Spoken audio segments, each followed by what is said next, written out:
మంచి అలవాట్లు ఆహారపు నియమాలు పాటిస్తేనే మనం ఆరోగ్యంగా ఉంటామని, సామాజిక హితం కోసం ఆలోచిస్తామని బీజేపీ రాష్ట్ర నాయకులు యువనేత కంది శ్రీనివాసరెడ్డి అన్నారు.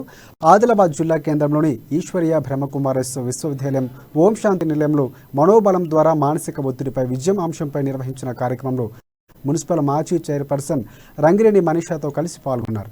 హైదరాబాద్ నుంచి వచ్చిన రాజీవ్ బీకే కులదీప్ దీది అనేక అంశాలపై వివరించారు. ఓం శాంతి నిలయం ఇన్ఛార్జ్ బీకే రేవతి దీది, రాజయోగ గురువు బీకే వసంత నేతృత్వంలో జరిగిన ఈ కార్యక్రమంలో పట్న ప్రముఖులు, ప్రజలు పాల్గొన్నారు.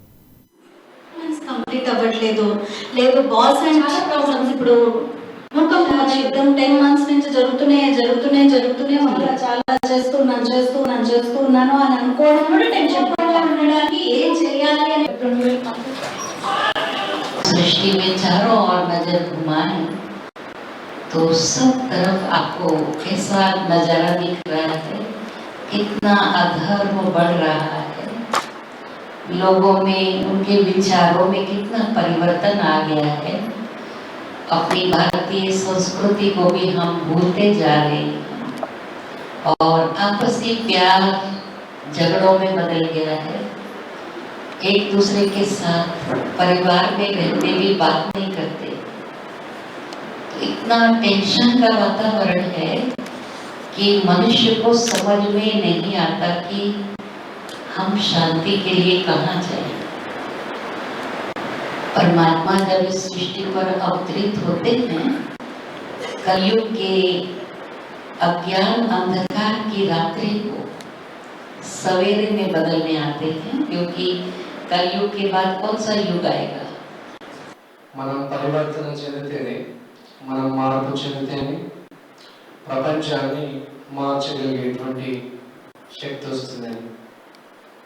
ఇందాక మీటింగ్ ఇక్కడ 6:30కి వస్తానని ప్రామిస్ చేశాను. అప్పుడు నేను దీపాయి కూడా గ్రామంలో ఉన్నాను. ఉన్న తర్వాత యాక్సిడెంటల్గా నా షర్ట్ అండ్ ప్యాంట్ మీద టీ ఉడికింది. ఇప్పటికి ఆ షర్ట్ మనకు అలాగే ఉంది. ఇంటికి వెళ్ళి షర్ట్ డ్రెస్ చేంజ్ చేసుకుని వచ్చేసరికి లేట్ అవుతుంది. మరి టైం ఇక్కడ 6:30 ఇచ్చాము. వెంటనే నా మనసులో ఒక ఆలోచన వచ్చింది. ఒక డ్రెస్ బాగాలేనంత మాత్రాన కంది శ్రీనివాసరెడ్డి అనేటోడు కంది శ్రీనివాసరెడ్డి కాకుండా పోతాడు. పువ్వుల సువాసన, మనిషి లోపల ఉన్న గుణం, ఈ రెండు దాస్తే దాగవు. దాగుతాయా? మనిషి యొక్క గుణం ఎక్కడైనా బయటపడుతుంది. నిజం నిలకడ మీద తేలుతుంది అంటారు కదా. సో ఒకటి మాత్రం నిజం, మన కష్టాలు